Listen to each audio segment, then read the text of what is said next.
Olá, bom dia a todos. Eu estou gravando essa aula aqui para a gente tratar um pouco sobre esse nosso texto base, então, dessa semana, que é o texto do Jean-Jacques Rousseau, chamado do Contrato Social. Então a gente leu, e eu vou falar um pouco, do primeiro livro, né, dessa obra que se chama do Contrato Social. Eu estou aqui na nossa sala virtual, né? Então a gente tem aí um RED do segundo bimestre, que vai do dia 31 até o dia 12, né? Até o domingo da semana que vem. E aí a gente tem dois assuntos para tratar. O primeiro é a respeito desse texto do Jean-Jacques Rousseau. E aí eu vou fazer algumas perguntas em relação ao texto e vou falar um pouco aqui como ele vai respondendo essas perguntas, e essas perguntas provavelmente vão aparecer na avaliação que vocês vão fazer a partir de amanhã, que eu vou deixar disponível a partir de amanhã para vocês responderem. E aí na semana que vem a gente vai ter uma aula síncrona, né, uma webconferência de filosofia no dia 10. E aí nessa webconferência a gente vai ler o texto do Philippe Descola, chamado Outras Naturezas, Outras Culturas. Então vamos lá para a aula de hoje, que é o texto do Jean-Jacques Rousseau, né? Então esse Jean-Jacques Rousseau é um filósofo, artista, escreveu peças de teatro também, escritor, filósofo, europeu, né? Então ele nasceu lá em Genebra, lá no século XVIII, em 1712, né? Tá aqui a fotinha a pintura, né? Representando o Jean-Jacques Rousseau. Ele é um dos autores, dos filósofos que pertenceu ao movimento que a gente chama de iluminismo na Europa, que tinha a ver com a ideia de ciência e de reflexão racional como motor da civilização humana, da construção de uma civilização humana. Então o iluminismo era esse movimento intelectual de filósofos que pensava a questão da humanidade enquanto o processo próprio da humanidade em se construir enquanto uma civilização, né? E aí nesse sentido de como se diferenciava dos animais, como o homem se diferenciava dos animais e em que medida a natureza ela participava da construção das sociedades humanas. Então esse é mais ou menos o clima de pensamento onde o Jean-Jacques Rousseau cresceu, né? E as discussões que ele conheceu nesse período histórico em que ele viveu. E aí a obra do Contrato Social ela foi publicada em 1762, né? Vamos ver aqui, o Jean-Jacques Rousseau nasceu em 1712. Em 1762 ele estava lá com 50 anos, mais ou menos, e escreveu a sua obra, que é uma das suas grandes obras, né, que é intitulada do Contrato Social, e a gente vai ler então o primeiro livro dessa obra do Contrato Social, né? Então ele já começa o livro apresentando o problema dele, né? Então o problema dele é que ele olha para a sociedade da época dele e percebe que a maior parte das pessoas elas são governadas coercitivamente, elas são coagidas a pertencerem a uma sociedade, né? E aí a questão dele aqui já no capítulo 1 é como o homem pode nascer livre, né? Então o homem é um animal livre, ele não está preso aos instintos dele, mas por todas as partes, em todos os lugares que ele olha, para todas as sociedades que ele olha da época dele, ele percebe que os homens eles são dominados pelos seus governos, né? Eles não têm direito a escolher as suas formas de governo, o modelo das suas sociedades. Eles têm só que obedecer uma determinada autoridade. Então esse é o problema do Jean-Jacques Rousseau, né? Por que que o homem é livre, mas na realidade histórica, nas condições históricas do momento, ele sempre está aprisionado pelos estados, pelos governos dos estados, de forma que ele quase não tem opção de como deve caminhar a sociedade. Ele não tem essa opção. E aí vamos lembrar que o Jean-Jacques Rousseau está vivendo num momento onde o sistema político dominante são as monarquias absolutistas, né? Então, nas monarquias absolutistas, todos os cidadãos eles estão submetidos à vontade do soberano, né? Então, a questão do Rousseau é uma espécie de crítica a esse domínio que o rei, o monarca, tem sobre os súditos. E ele tá se perguntando que tipo de domínio é esse que o monarca exerce sobre os súditos, né?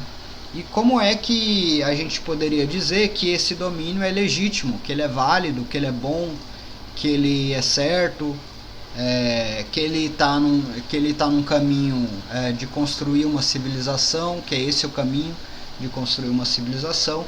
E isso aí está aparecendo nessa pergunta aí que ele está fazendo: o que torna legítimo, né? O que torna legítimo que exista um soberano, um sujeito que domina todos os outros, ou seja, uma pessoa que é a representante da ordem social, né, que tem o direito sagrado de governar. Como é que isso pode ser legítimo?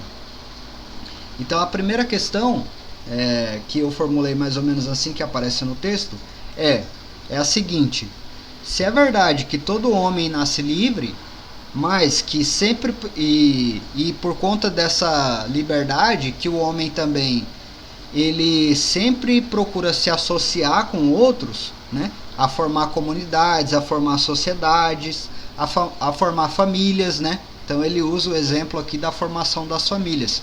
É normal que os homens, por conta da sua liberdade, eles formem essas estruturas sociais, a família, as comunidades, as sociedades, as nações, né, as monarquias. É muito comum isso. E dado isso, que é comum os homens fazerem essas associações, como a gente pode melhorar as nossas sociedades, visto que o que é comum naquela sociedade ali do Jean-Jacques Rousseau é que as sociedades elas sejam todas baseadas na dominação do mais forte, né? Então a questão do Jean-Jacques Rousseau é a seguinte: o homem nasce livre e por conta dessa liberdade, um dos efeitos dessa liberdade é que o homem se associa com outras pessoas. O homem forma famílias, por exemplo, né? E forma o laço, então, entre vários indivíduos: o pai, a mãe, os filhos, os tios, os primos, os avós e por aí vai. E dado isso, que sempre existem então entre os homens essas organizações, essas estruturas sociais, como é que a gente pode melhorar as estruturas sociais que existem hoje de forma a diminuir ou acabar ou transformar estruturas sociais que são baseadas apenas na dominação, na coerção física e no direito do mais forte, né? E numa espécie de concepção natural da sociedade. Então pro Grotius, que é um cara que o Jean-Jacques Rousseau sempre vai citar como uma pessoa que tem uma visão diferente dele, né? Então ele cita esse Grotius porque esse Grotius ele defende uma opinião de que o domínio do mais forte sobre o mais fraco garante o direito o direito político do mais forte controlar o mais fraco, né? Então essa força natural, né, que um sujeito tem e o uso que ele pode fazer dessa força natural garante o direito político e social dele de ser o líder, de ser a liderança, né? Então o mais forte também sempre para esse Grotius, né, o mais apto, o melhor governante, né? Sempre é o mais forte. Então é uma espécie de lei da natureza que existam os mais fortes e que os mais fortes então devam governar. É uma lei da natureza. E aí é contra isso que o Jean-Jacques Rousseau vai elaborar as respostas dele. Ele vai defender que o valor da ordem social é uma espécie de valor sagrado, né?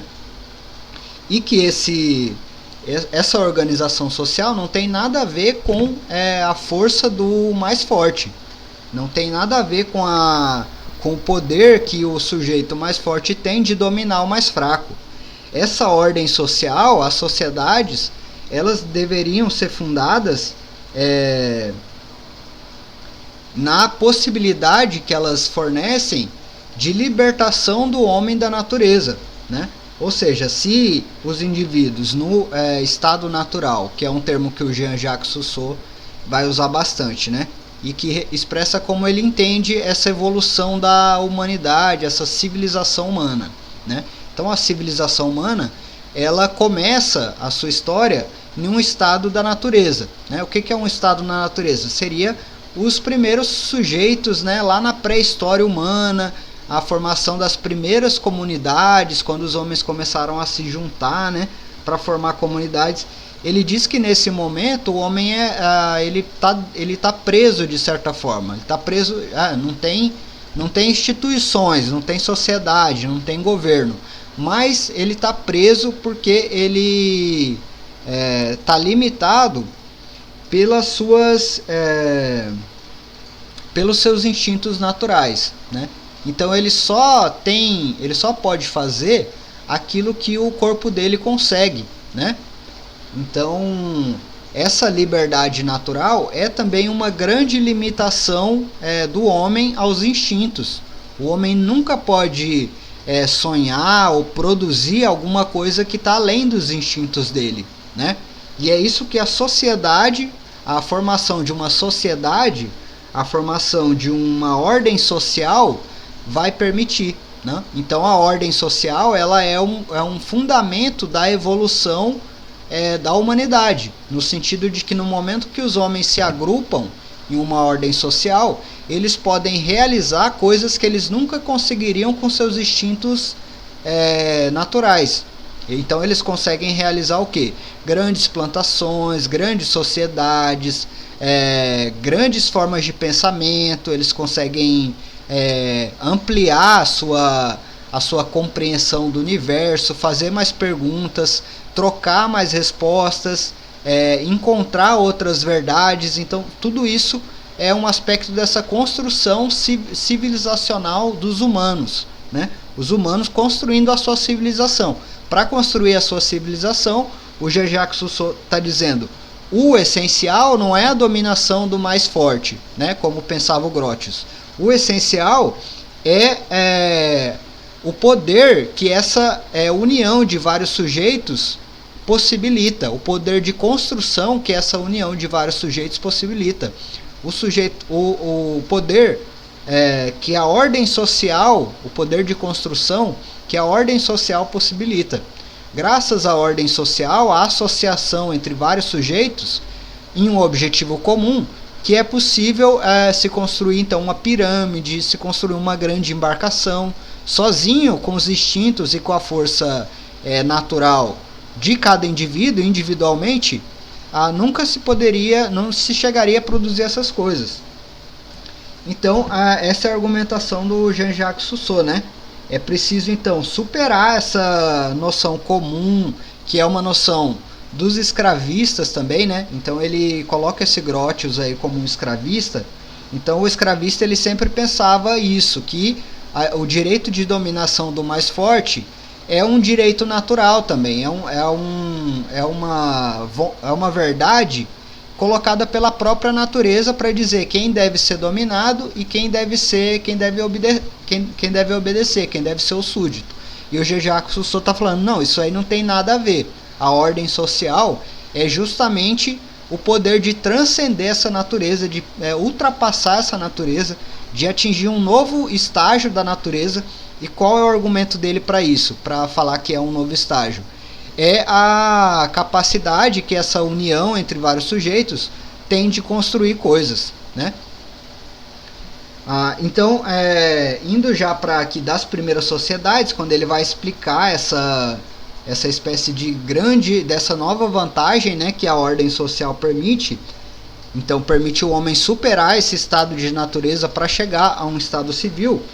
Ele vai colocar a pergunta, né, é legítimo que uns homens possam governar outro pelo uso da força e da coerção? Coerção é você fazer uma ameaça para a pessoa, você não bate nela, você não espanca ela, mas você ameaça que vai espancar. Isso é coerção, né? Então você coage ela, você não dá alternativa, né? Porque se ela não fizer, ela vai sofrer uma dor física, né? Você ameaça a integridade física dela. Então você coage ela, que deixa ela sem escapatória, porque ela depende do corpo dela. Ela não pode viver sem o corpo dela, sem o braço dela, a cabeça, os olhos. Então você ameaça esse corpo. Você diz, eu vou cortar os seus dedos, alguma coisa assim. Coerção. Então ele diz, é legítimo que uns homens possam governar os outros pelo uso da força e da coerção?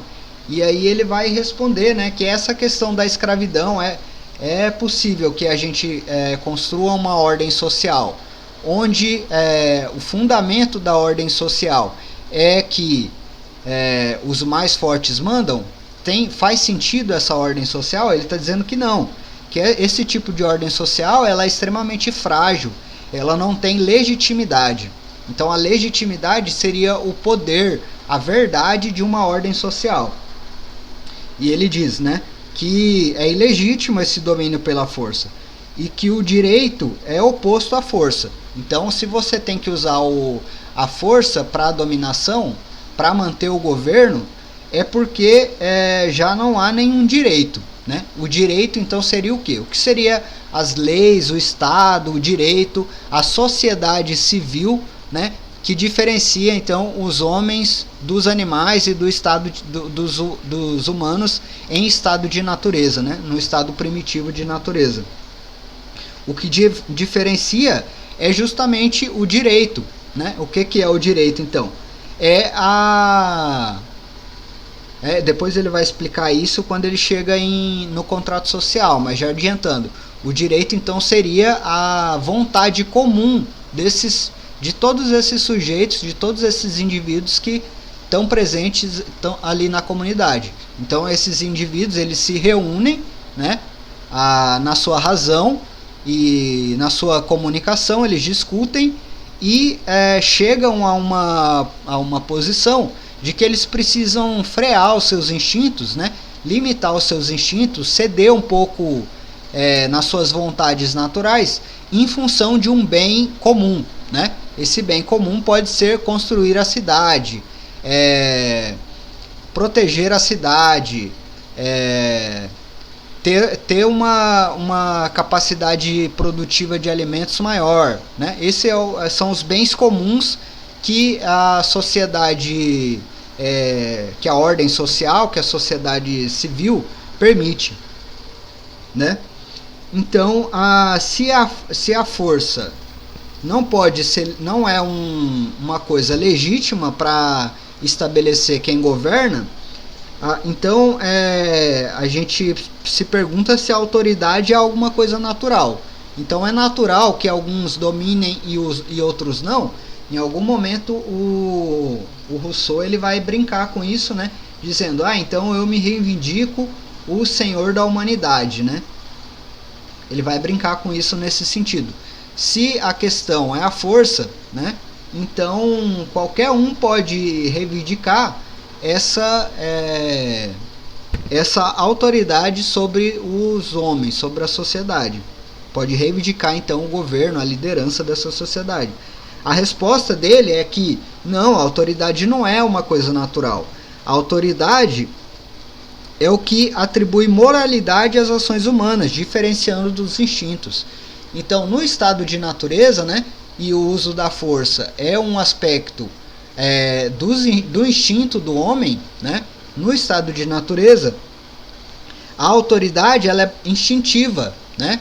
Você obedece o sujeito porque o sujeito ele está ameaçando a sua integridade física, né? Ele está dizendo, se você não me obedecer, eu mato você, eu mato sua família, eu te quebro, eu queimo a sua casa, né? E aí todo tipo de coerção, né, que vocês possam imaginar. Isso não é autoridade pro Rousseau. Então, todo essa dominação e esse poder que os homens exercem através da força, ele não é uma autoridade, ele não tem valor social nenhum, né? Ele ainda pertence a um estado de natureza. A civilização e a formação de uma sociedade pressupõe então que os homens construam essa ordem social, essa sociedade, essa política, com uma moralidade, com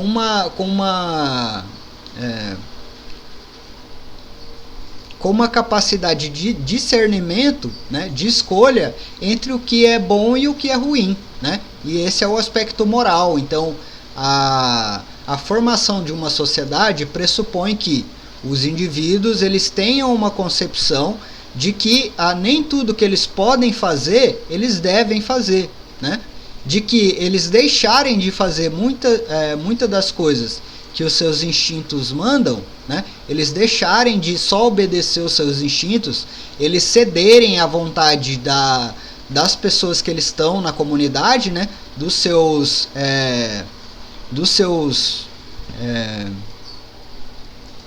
co-cidadãos, daqueles sujeitos que vivem ali na comunidade junto com ele ceder os seus instintos em função dessa vontade da comunidade, da sociedade, é o que atribui moralidade à conduta humana, né? Então, o que é ser moral? Ser moral é não obedecer aos seus instintos. Por mais que você queira, então, ir lá e pegar o objeto do vizinho, né? É moral você não fazer isso, não ceder a esse instinto de que você quer o objeto do vizinho, e você respeitar então um acordo que você tem com a sociedade, de que cada um tem os seus pertences, as suas propriedades, né? Então é um acordo. E aí, se você ser capaz de cumprir esse acordo, é um aspecto moral, né? E aí, mais abaixo, né, quando ele começa a falar então da necessidade de sempre remontar a uma primeira convenção, né? Então, quando é que começam esses acordos, né? Então ele faz ele cria uma metáfora, né, dos primeiros acordos. Então, o que seria uma primeira sociedade, de onde então se desdobrou todas essas outras até chegar aí no século XVIII. Então, uma primeira sociedade,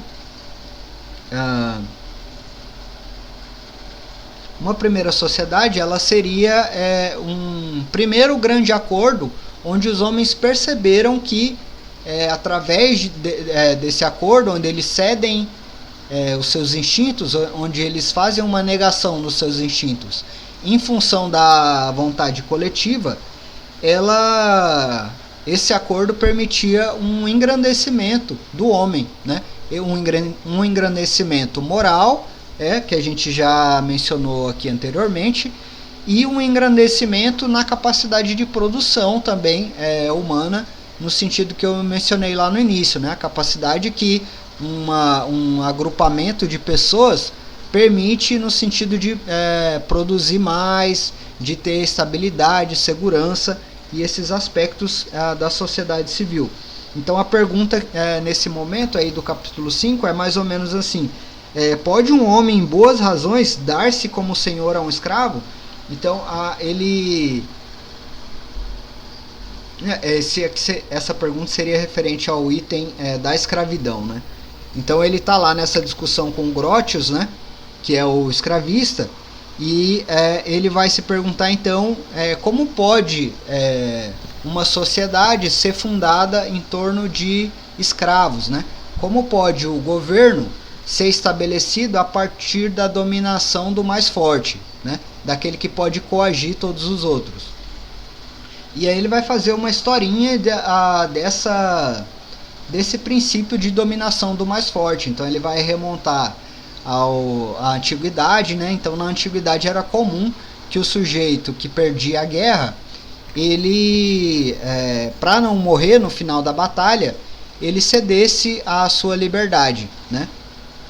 E aí o Rousseau continua a crítica dele dizendo que não, que nesse caso, quando um sujeito, para não morrer, ele se submete a um senhor, né, a dominação de um senhor e a vontade de um senhor, não tem nenhuma sociedade civil aí, né? Você tem nada mais que um estado de natureza.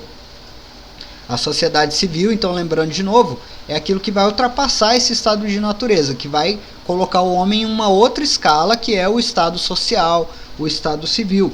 Então a resposta dele para isso, sobre quais razões um homem se dá a um senhor como escravo, ele vai dizer que em nenhuma razão, porque os homens não podem se dar como coisas, né? Então o homem que se coloca nessa situação como escravo, ele está deixando de ser homem nesse sentido, ele está voltando a um estado de natureza, né? Onde ele vai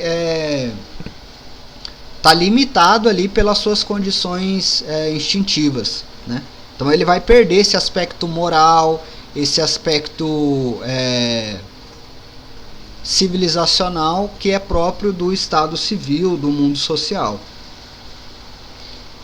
E aí avançando mais, ele começa a refletir um pouco que é assim: se a guerra ela é um conflito entre dois sujeitos, né?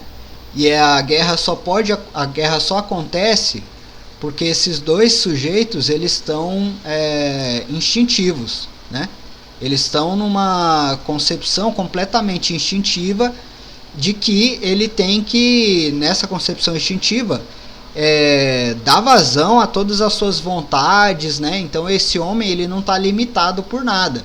Ele quer porque quer então ser o imperador de todas as terras conhecidas, né? É o instinto e a vontade dele. E aí então isso seria para ele um estado de natureza, né? E o que é o estado de natureza? Quando os homens não têm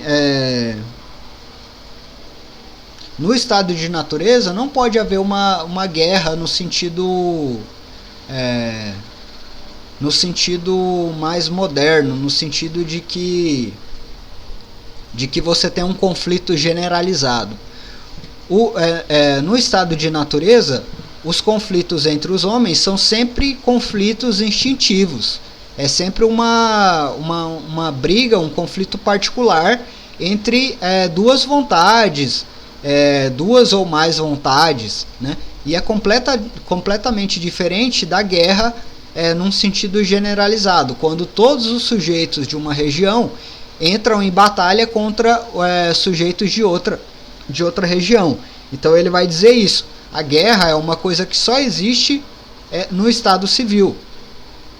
Ou seja, a guerra só existe quando os homens eles abandonam essa concepção instintiva e adotam os seus acordos sociais. E aí o que acontece? Entre duas regiões diferentes, né? Entre então o acordo social que os sujeitos fizeram para formar Portugal. e o acordo social que os sujeitos fizeram para formar a Espanha, você vai ter um conflito entre esses dois grupos, né? Isso é uma guerra. Então é um conflito generalizado entre dois estados, né? Dois estados sociais, duas ordens sociais.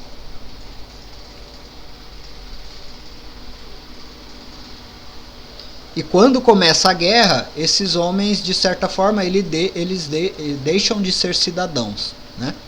Por quê? Porque o contrato social, o acordo que eles fizeram, de certa forma, se perde, né? Eles colocam a sua própria integridade física em risco, né? E dispõe a sua vida em função do objetivo do governante, né? Que o governante ele entrou na guerra, né? E os súditos, os cidadãos, eles têm que se transformar então em soldados, né? Como soldado, o cidadão já não tem mais nenhum direito, né? Então a base do acordo, isso que ele vai explicar à frente, né? Qual é a base do acordo social? O que é um acordo social? O que é uma sociedade? O que é essa sociedade civil que ele está dizendo que vai substituir a sociedade primitiva, a sociedade do Estado natural? A base do acordo, do contrato social, do governo legítimo para o governo ilegítimo, da soberania para o estado de guerra, a base disso é a igualdade entre os sujeitos. Então os sujeitos eles pactuam que aquilo que eles decidirem ali vai valer para todo mundo vai ter os mesmos direitos e os mesmos deveres. E isso é toda a força, né? Porque graças a esses direitos os sujeitos então ganham força, né? Então vamos pensar assim. Um dos direitos do contrato social é que tudo aquilo que for produzido pelo conjunto dos cidadãos, dos sujeitos envolvidos, vai ser dividido entre eles.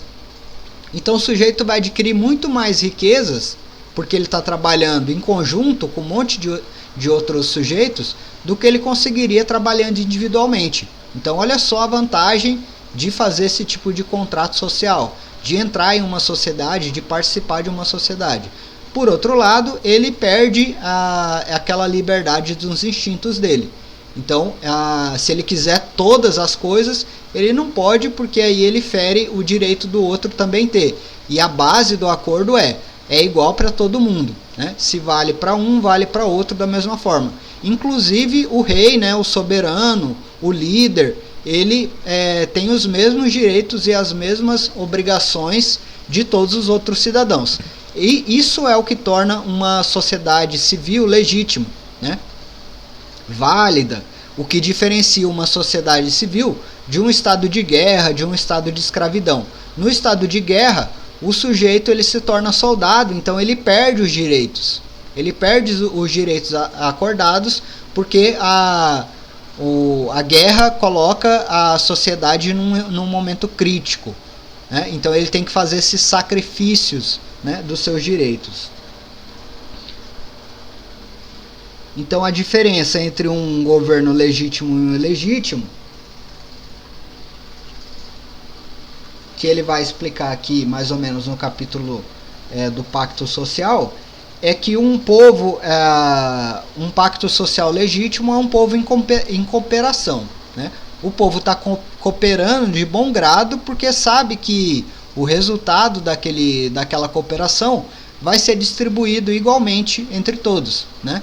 Seja em forma de bens materiais ou de direitos, né? De garantias, de facilidade, felicidade e por aí vai. E um governo ilegítimo é aquele que se mantém por cárcere, né? Então, no estado da guerra, é isso. O sujeito é obrigado a ir para a guerra, né? Então, você tem uma espécie de encarceramento, né? E aí, para o Rousseau, um retorno a esse estado primitivo. Então, qual é o verdadeiro fundamento do Estado Civil, né? É o contrato social, pelo qual a gente abole as nossas vontades naturais em função de um bem comum, né? Esse é o fundamento do Estado Civil. E como o homem pode se associar com outros sem perder a sua liberdade, né? Então, significa que em sociedade, a pergunta do Rousseau significa que quando o homem faz essa sociedade, então faz esse acordo, esse pacto social e cede as suas liberdades naturais, ele perde toda a sua liberdade. E aí a resposta do Rousseau é que não, que ele ganha, ele perde em uma parte pelos instintos, mas ele ganha muito mais porque existe esse princípio de igualdade entre os associados. Então toda a força da comunidade se torna uma força dele também, né? Ele não detém mais só a força do seu instinto individual. Ele detém a força agora de um conjunto de indivíduos associados, né? É uma coisa muito mais poderosa. E isso tudo é dele agora. Então essa é a verdadeira liberdade, né? A verdadeira liberdade para o Rousseau seria ser capaz de possuir e de vivenciar condições possíveis dentro das suas potências naturais, né? Associado, você pode fazer muito mais coisas, né? Se você se desassociar, você fica mais fraco, né? Então você é menos livre porque você é mais fraco nesse sentido. Você tem menos possibilidades de criação, de produção, de realização de vida, né? Quando você se associa, você ganha um grande potencial de realização. E isso ser muito mais livre, né, para o Rousseau. Então, o que é o pacto social? É o acordo livre entre os sujeitos para a formação de um Estado civil. É um acordo livre, não pode ter coerção, né, no acordo. Qual é o poder do soberano, né? Esse cara que lidera. Então, o poder do soberano é aquilo que foi acordado e que se aplica a ele mesmo. Então, o poder do soberano é aquilo que se define no momento do acordo, né? Então, esse soberano é o cara que audita, então, audita ou governa, né, as condições da vida social, e essas condições que ele governa tem que valer para ele também. Isso é o que faz dele o soberano, né? Isso é o que dá poder a ele, né? O poder do rei é proporcional à vontade e à disposição dos seus súditos em concordar com o que ele faz, né? Na medida em que os súditos eles não concordam com o que o soberano faz, esse soberano ele está extremamente fraco, né? Ele está fragilizado. O poder desse governo está perdendo a essência do mundo social, da ordem social, que seria o acordo, né? Então, para finalizar já, né? Então ele falou do pacto social, falou do poder do soberano, e aí no finalzinho ele explica melhor o que seria essa sociedade civil e o domínio do rei, né? Isso pode ser resumido na seguinte pergunta: quais as vantagens e desvantagens da associação civil do contrato social? Então ele vai meio que se repetindo nas perguntas e na resposta de forma a se aprofundar, né, no assunto. Então, as vantagens, né, como eu já havia dito, as vantagens é que ele ganha esse grande poder, né, que é a soma da força individual de todos os indivíduos da comunidade. Toda essa força do conjunto agora pertence ao sujeito também, né? Principalmente essencialmente, quer dizer, no objetivo que foi definido no pacto social. Então, a gente vai se associar, a gente vai criar uma sociedade para fazer uma grande plantação de milho, né? Vamos pensar lá nas primeiras sociedades, já que o Rousseau aqui está falando das sociedades primitivas, né? Então, vamos criar uma sociedade para fazer uma plantação de milho. A quantidade de milho que você vai conseguir produzir em associação com outros sujeitos, tendo uma divisão das tarefas, né? Tendo períodos de trabalho para cada sujeito, onde um descansa, o outro trabalha, tudo isso então gera todo esse poder produtivo que agora é do sujeito. Então o resultado lá, quando eles colherem esse milho, o sujeito vai perceber que tudo aquilo que foi produzido é dele, né? Enquanto ele pertence à sociedade civil, já que ele é membro da sociedade, né? Ele participa do acordo que foi estabelecido. Ele trabalhou lá dentro da sociedade para alcançar o objetivo que foi definido.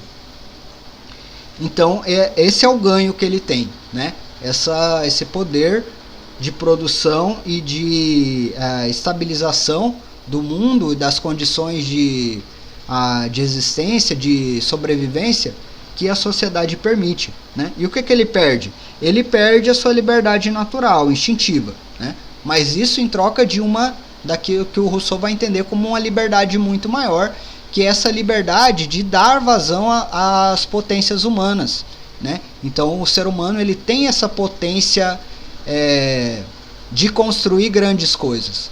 E para construir grandes coisas, ele precisa deixar o seu estado natural e entrar em um estado social, né? E é essa passagem aí do estado natural para o estado social que o Rousseau está querendo explicar e argumentar lá no contexto dele como é necessário deixar de construir governos e sistemas sociais baseados na dominação do mais forte, né? Como é preciso começar a considerar que a sociedade ela só vai realmente ter a potência que ela pode no momento em que os sujeitos eles acordarem os objetivos e o poder, né? Eles entrarem em um acordo em relação ao poder e aos objetivos. É isso que vai criar a civilização humana. É isso que cria a civilização humana. Os estados de guerra, então, não funcionam. Eles são uma espécie de regresso para um estado primitivo, porque os sujeitos são tornados objetos, né? Eles são escravizados e tudo isso que ele argumentou. Então esse aí é o nosso texto. Qualquer dúvida pode deixar lá no fórum ou entrar em contato por e-mail. Tá certo? E aí amanhã 2 perguntinhas sobre o texto do Rousseau. Provavelmente 2 perguntas que estão aqui entre essas que eu mencionei. Então assiste a aula, acompanhe aí as perguntas, se puder anota, né, as perguntas, e aí você já vai ter para responder lá. Obrigado, até mais.